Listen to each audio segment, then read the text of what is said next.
এই মুহূৰ্তত ৰাজ্যৰ শিক্ষক কৰ্মচাৰীৰ বাবে জনা বিচাৰিছো বিগ ব্ৰেকিং নিউজ। এবাৰ সদৌ শিক্ষক সন্মিলনীৰ ফালৰ পৰা বৃহৎ সিদ্ধান্ত লোৱা হৈছে। শিক্ষক কৰ্মচাৰীৰ কেইবাটাও দাবী উত্থাপন কৰা হৈছে।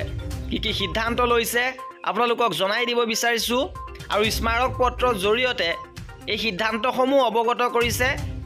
আৰু এই সিদ্ধান্তসমূহ আছিল এনেধৰণৰ: শিক্ষা সেতু এপত কেৱল টেবলেটৰ জৰিয়তেহে শিক্ষক শিক্ষাৰ্থীৰ উপস্থিতি প্ৰদান কৰিব।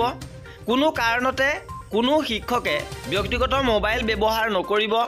টেবলেট ব্যৱহাৰত ভোগ কৰা অসুবিধাসমূহ টেবলেট খোল নোখোৱা, উপস্থিতি দিব নোৱাৰা, পলমকৈ দিব পৰা, ইন টাইম আৰু আউট টাইম চিহ্নিত হোৱা ইত্যাদি জনাই লগে লগে সমল কেন্দ্ৰ সমন্বয়কৰ জৰিয়তে শিক্ষা বিষয়ালৈ লিখিতভাৱে বা হোৱাটছএপ যোগে প্ৰেৰণ কৰিব।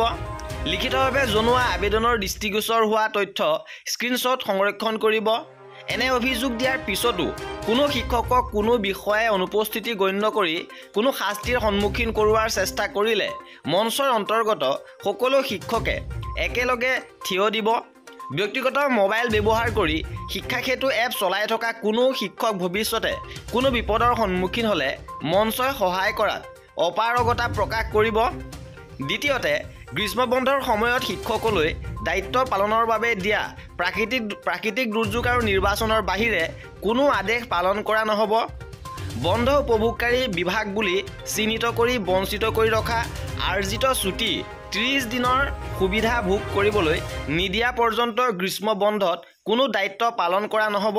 অৰ্থাৎ আৰ্জিত ছুটি 30 দিনলৈ বৃদ্ধিৰ বাবে দাবী জনোৱা হৈছে। তৃতীয়তে, 2021 চনৰ পৰা বন্ধ হৈ থকা পঞ্চম আৰু অষ্টম শ্ৰেণীৰ বৃত্তি পৰীক্ষা শীঘ্ৰে অনুষ্ঠিত কৰাৰ ঘোষণা কৰাৰ বাবে স্মাৰক পত্ৰ প্ৰদান কৰা হ'ব।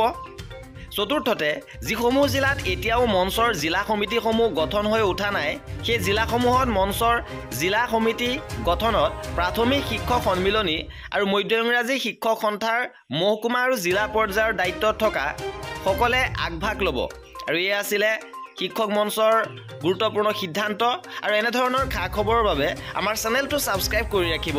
ভিডিঅ'টো শেষলৈকে চোৱাৰ বাবে বহুত ধন্যবাদ।